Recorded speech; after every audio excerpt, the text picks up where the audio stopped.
Hi and welcome to the Fed Endeavour. So hello everybody. We're doing something slightly different this week. We're gonna just we're gonna do a little endeavour into the Fed and to the up and coming meeting. The reason we're doing this is because I've been slightly under weather, had a bit of a headache on and off and everything, so I haven't really had time. And also I think it's quite important, but obviously we're still going to look at the difference first off. So let's begin. Once again, Friday of a week previous, that was the last and that was the last Friday before, and this is the JR30 SPX 500, or DAX if you prefer. And as you can see, from the Friday through to the Monday, they came back together in a big way. This is quite a big, it's a fairly big discorrelation here on minus 120. This is nicely back together, and as you can see, we stayed fairly the same. This is JR30 SPX, as you can see, quite a nice little thing, like that spring. Now if we turn to the UK 100 and SPX 500, as you can see from the Friday previous to last Friday, we have only got further away. We've only got further away to this point here, which is 200, minus 200, and we did go to minus 220 during the day, and I did get a trade on this, and we had quite a nice entry because it did fall back to minus 200. So I'll just show you that trade actually. So yeah, this is a chart of the UK 100 daily, and we actually long this. We brought into this big down move. People may say that's slightly risky, but obviously we use a kind of hedge formatting. So to take the trade we had to. So this is one side of the trade, and we've got a stop loss right well down here. We've got a nice stop loss with good profit to risk ratio and everything. So we've got some breathing room on that. And then what we did, we bought this, and obviously, as usually done, we bought some of the some of the S&P 500. Let me just get that chart. So this is the S&P 500 daily. So we sold some of this, and that sold off after we bought. There was a little rally. If I pop this down on the hourly, as you can see, there was a little rally here, and we sold on this, and we had this bringing us in. Ooh, I don't mean to move that. And so we had quite a good entry on that one. So if you take it back to the day, you can really see what we're doing. As you can see, these are Bollinger Bands. This is a 75 mean, and right now the S&P 500 is at its 75 mean. And if we go back to the UK 100, just look at that 75 mean. If we go back to the S&P 500, once again 75 means up here. We're all the way down here at 2 Bollinger Bands, mathematically 2 standard deviations, and we're playing them back up here. We want the FTSE back up here, or the UK 100 rather, and we want the S&P 500 back down here. So yeah, that's basically the formatting. Alright, now that takes us on to the Fed. So I'll bring up the graphs that I'm going to show you first with the Fed. Okay, so what these are, this is the settle rate for the Fed's futures contracts. And it's basically what hedge funds, retail traders, if you've got a big account and everything, use to hedge their trades. And we've gone back all the way back down to January. I know that my recording thing's in the way, but this is January the 2nd, was the first trading day of the year this year. And the reason I'm choosing this date was because there was some hype at the start of 2015 over the Fed hiking. As you can see, we're about 99.87 the rate anyway here. And what is important to note is that the lower it gets, the more chance there is that there's going to be a rate hike. Not the more chance that investors think there's going to be a rate hike. So as you can see, we've gone along, and then we got to September. Now, if you remember back to September, there was also hype about a potential Fed rate hike. Fed futures were about 40, 50, I think even 60 at one point, off the top of my head. As you can see, we were hedging that in. People were hedging themselves. So, and this is where we are now. So this just shows exactly that there's a lot of people thinking that the Fed are going to raise. All the way down here. It hasn't been this low in a year. It hasn't been this low in a while. Like, it could get a longer chart, but yeah, just take my word. It's been a while since we've been this low, 99.7. So what does that tell you? That pretty much tells you that people are expecting a rate hike. Now you probably know that if you've read any of the broadsheets or listened to any financial radio stations, but this just shows you kind of graphically, mathematically, whatever you like, that they are. And this can also be seen with the previous day open interest. Now the open interest this is the open interest for the Fed futures contract, and this basically tells you how many people are holding contracts on that day. So it's previous day, because say it was released on the 1st of the 12th, it will tell you for the 31st of the 11th, for instance. So the fact that it's previous day is slightly irrelevant. It just means it's slightly lagged. Your data slightly lagged. And as you can see, once again, January, not that many people open interest, because there wasn't that much probability. If you look at the settle rate again, see there wasn't that investors weren't pricing in that much. It was an outside chance, but people thought it could happen. So they're holding some open interest in. Once again, September kind of times, we saw people previous day open interest. Now this dropped rapidly here, up into the meeting. The reason this dropped off was the commodities story. We had the fears around China's slowdown and everything, and investors were pricing in a Fed hike as early as the 6th, but that really put it on the benchmark. So people started closing out the contracts and so on, and we saw it drop back down here.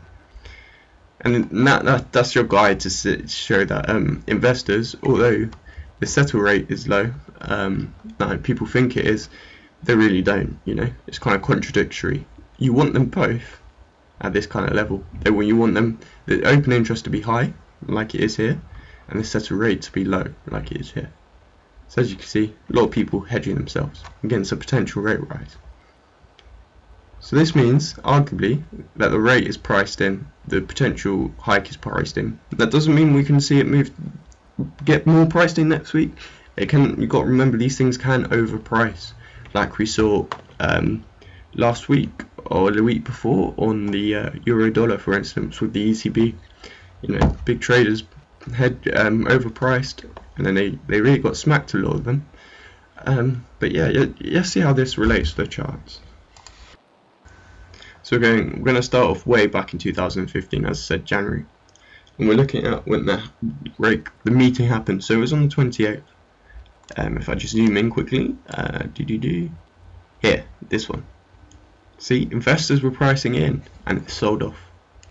Why did it sell off? Because arguably the Fed only raise rates when they think the economy is good. So thus, them not raising rates caused a sell-off. It's usually the case that when investors have fear about cheap money, it sells off. So it's like a kind of sell the rumor, buy the news. But obviously, we had to sell the rumor, and then the news didn't come out as expected. So we had some more selling, as you can see. So we got this kind of move. So investors started pricing in, cheap money ending, cheap money ending, cheap money, bit of jump, cheap money ending, bit of a jump, didn't end, bang, down. Now this was also replicated in September. So yeah, we've jumped along. This is now September, 2015, and this was daily announcements was released. Once again, failure to hike. See what I mean? Arguably, what should I say? Yeah, investors thought it was a good thing that they were going to hike. We had this big sell-off here, so arguably, like, a lot of things were priced in. Well, not overpriced. The S&P 500 was really low, so it was quite hard for anything else to bring it down further. It was a very sharp sell-off. If you look at that, I mean, these are two standard deviations. Things shouldn't really come out of here. It comes out very irregularly. If you look at, like, if I pull it out, last time we had it here that's 2014.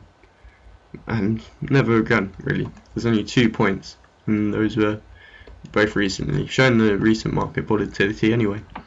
But yeah, so investors thought, oh well, you know, the Fed's going to be strong, you know, it's going to help this. It doesn't matter about this sell-off. They're still going to rise, but they didn't raise, and we got sell-off, and we had poor NFPs, and we rallied back up as investors thought cheap money. And commodities, people got used to the commodities selling off. They got happy days, and we got down. And that nicely brings us now to here. So how are we going to enter into the week? Arguably, we could see it lower. We could pull down. People are unsure about what's going to happen. Unsure about what's going to happen afterwards. You know, uncertainty pulls it down. So I agree, we could have some pull down. But looking at historically and just theoretically, I think if they raise, bullish, strong bullish, up. If they don't raise, I think we could see some continuation. We could look at down here, really. Yeah, and you know, we got to ask the question, yeah, how could the Fed act? And there could be two major ways they act. Say we're here, for instance. Let's just take this as a hypothetical example. Let's just put a line. Say price action's there. So we have a bar here, and this is just before the Fed meeting. I think if they raise, up like this. If they don't raise, ooh, sorry, wrong one. Ooh, crazy lines. So I've got to draw this one back on. Down like this. So if they don't raise, we're going back down. See some continuation back down to these levels. There you go. That's it, and that's for 0.25 raise. Now the question is, does the Fed want to cause this much volatility? Those that say they do want to raise cite, you know, the recovery is starting to gain pace, the economy is near full employment, and what happens if they don't hike? You know, if they fail to hike rate hike here 0.25%, then what are they going to do if there was another recession or a little flash crash? They can't ease their rates to stem it. You know, this idea of keeping your gunpowder dry. But there is an argument against that, saying they won't. That will be the one that drives it down here. And they say recovery is still weak. For instance, manufacturing is quite poor in the States. They've still got large underemployment, and they've still got a lot of people out of the labour force. And they need to keep the recovery strong by keeping cheap money. So they argue that there still needs to be a drive behind the Fed, really. Drive behind the economy. The Fed need to drive the economy. So we have two splits. One that say they're going to raise, which I argue will lead it up here, and one that says they won't, that leads it down there. Now there's a third camp, and I haven't heard this really said, so I've designated it my camp, and that will be that they're not going to raise by 0.25, but they are going to raise, and they're going to raise it by about 0.05, a very, very small raise. That, I think, would be the best move. It would appease the people who say they should raise, and it would appease the people that say they shouldn't raise, because they kind of like, they would put it right in the middle. Now, it's a very strategic move, I think, and it might not be likely. It might not happen. I mean, I could say if I was on the Fed board, I would do it. But you know, I'm not. You know, I haven't got a PhD and whatnot. But yeah. So yeah, but it has happened before. For instance, under Bernanke quantity easing, it was 85 billion a month. Investors, when the Fed started pulling back, investors priced in that they were going to collect by 25 billion. What did we see? A cut of 5 billion. So by doing that, they're appeasing both sides, and I think that could happen again. What will happen if they cut it by 0.05? I think a very strong rally on the S&P 500. Very strong indeed. I think we could come back up here. From there to there, if you argue this is a double top and this sells off, argue this could come down there to down here, making the bottom, does that before the Fed meeting, then they cut by 0.05, we see it strongly rally back up here. That's what I'm thinking. That's my projections.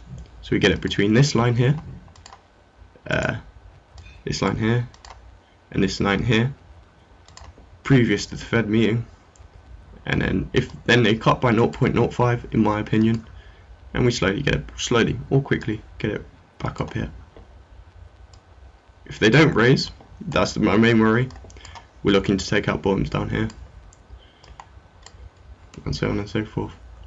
But yeah, that's how it affects the S&P 500.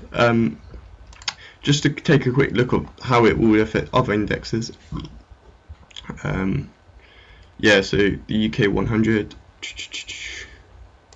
Once again, we go back to January, and what day is it? It's like the 28th, January 28th. Once again, as you can see, it's made the same move. It sold off, you know, and this happens consistently. They follow each other basically. It's called a correlation. If you follow my account, you know that is what I do.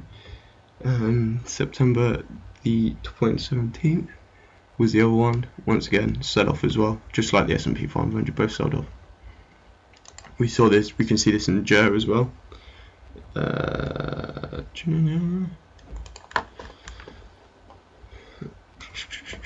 But the thing with the JER is it's much less so. So if I bring up the JER 28th, this was the 28th. It was a much smaller move. That's the 28th. That's the 28th. It's a much smaller move. The JER is just a bit less responsive. Especially one of the reasons was because in January, people were very bullish on the DAX or the JER 30. Look how it ran. It's a very pretty run as well. Not really much volatility as well. That would have been. That's a really good, nice thing to trade, isn't it? If you're a bull, anyway. And then once again, September. If we take a look at September,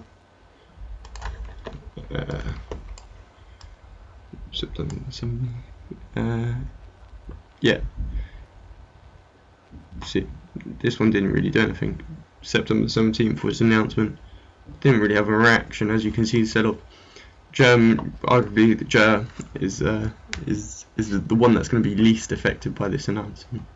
So if you wanna cover yourself, run to safety, go in here. But you know what I mean. Once again, so we did get this big sell-off this week, on Friday.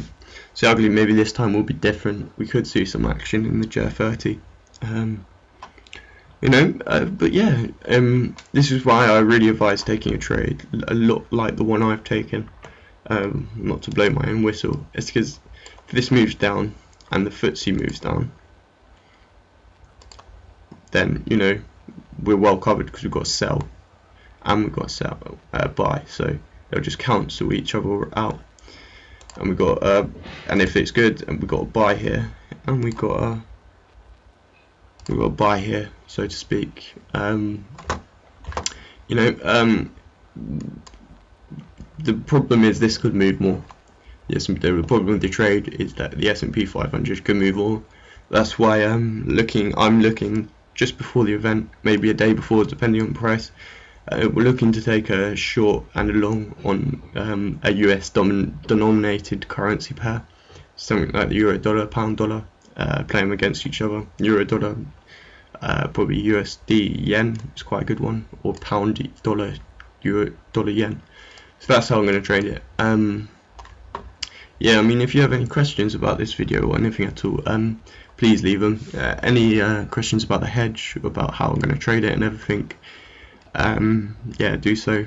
Anything else, any comments, please leave. Yeah, so I hope you found this video informative. Sorry we couldn't do the usual one and everything, but yeah, it wasn't really a good week for it. But yeah, have a good week and everything. Happy trading and everything. See you later, guys.